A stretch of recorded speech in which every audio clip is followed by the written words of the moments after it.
All right, now I'm going to talk about some studies that maybe focus a little more on the positive aspects. Psychologists are kind of weird people. They really like to focus on how to understand a system by trying to break it down and see what's going wrong. But the field of psychoneuroimmunology, of course, besides wanting to figure out what's wrong, you'd want to do some studies to figure out what we can do to help the immune system. The most famous of the studies on this was from a fellow by the name of David Spiegel in 1989. And although there's been some trouble replicating this, it was a very simple study. Women with metastatic breast cancer, very advanced cancer, they were all getting chemotherapy and radiation, but he took half of them and he put them in a support group with self-hypnosis once a week for an hour and a half. And the findings were amazing. From the people that had the support group, their average survival time was 36 months. For those that didn't, 18 months. The idea of twice as long in a support group. If you've ever been involved in a support group, once again, the idea that psychosocial support helps you out psychologically, sharing the pain, the anguish, the frustration, ideas on what to do for coping. That's all part of it, but this study actually showed that that could actually improve your immune system. The second study, and I kind of put this one on the positive side, although I guess you could go either way.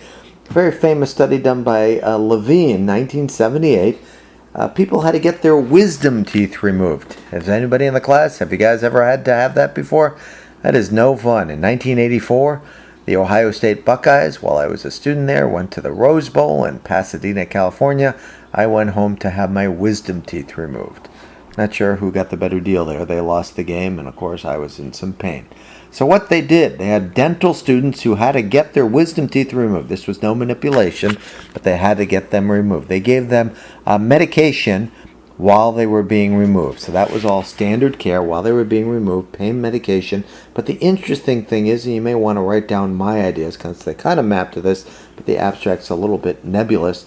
What they basically did is they basically came into the rooms of all these people 3 or 4 hours later after they got the original pain medication. They said, "Would you like some medication?" And of course the people said, "Yes, we'd love it." So for half the people there, a good sample of the people, they actually came in, and instead of giving them medication for the pain, they actually gave them a sugar pill.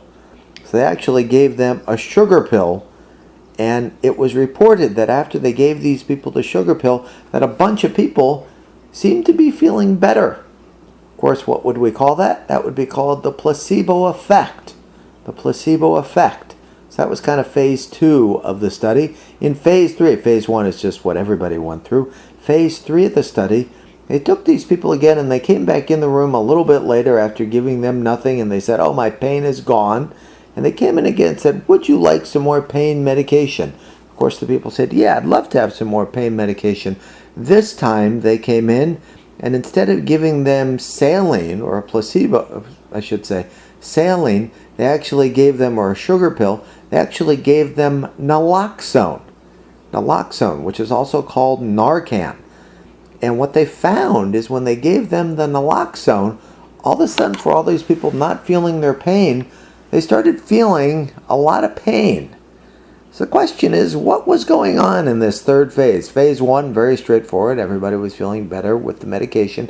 Phase 2, some of these people were feeling better, but that was a placebo effect because they weren't really getting anything. Phase 3, they gave them naloxone because naloxone blocks the endorphins.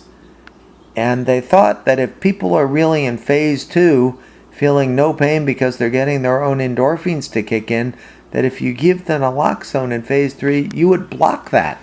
And so that is exactly what they found. So from this study, they basically figured out that if you think you're feeling the placebo effect, you're probably getting your brain's own endorphins to kick in. And how powerful would that actually be? So kind of a classic study here.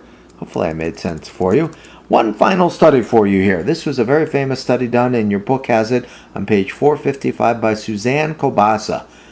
She was working in Chicago on her dissertation in the late 1970s.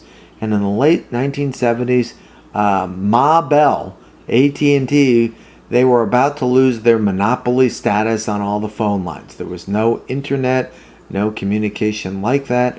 And so they had owned everything, and the government said, you can't do this anymore. You can't have a monopoly. They did the same thing in the airline industry. They deregulated that. And what Kobasa did is she knew a bunch of AT&T managers. And so what she wanted to do with these middle and upper level managers, it seemed that when these people heard the news, half seemed to be healthy and half seemed to get sick. And so what she did is she wanted to figure out, well, why were some being okay and some getting sick? And she came up with 3 key variables that discriminated the two groups. One of the variables was commitment.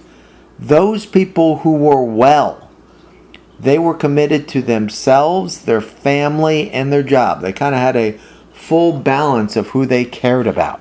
Those people who tended to be sick, they simply defined themselves by their job. Thus, if you don't have a job, you're in a lot of trouble. So commitment. Second C variable, control. Those people who were kind of strong as far as their health, they felt this strong sense of personal control, internal control. I can control what's going to happen to me here. I know I'm going to be okay. I can control things. Those people who were illness prone, I don't know what I'm going to do. It's not in my control. This is the best job I will ever have, and that'll be it. The final C, challenge. Those people who were healthy, even though they knew their good jobs were about to end, they took it as a challenge. I know I can find better in the future. I know this is going to be okay. Those people who were illness prone, oh my God, I'm never going to find another job like this. This is horrible. My life is over. Kobasa later came on to call these variables, if you have commitment, control, and challenge, this is what we now know as hardiness. So hopefully this all makes good sense to you and you understand my ideas. Basically take the agenda that I have here, copy and paste that into your notes, and then after each one of these, type little paragraphs out, kind of summarizing in your own words what I'm saying. Thanks. Bye-bye.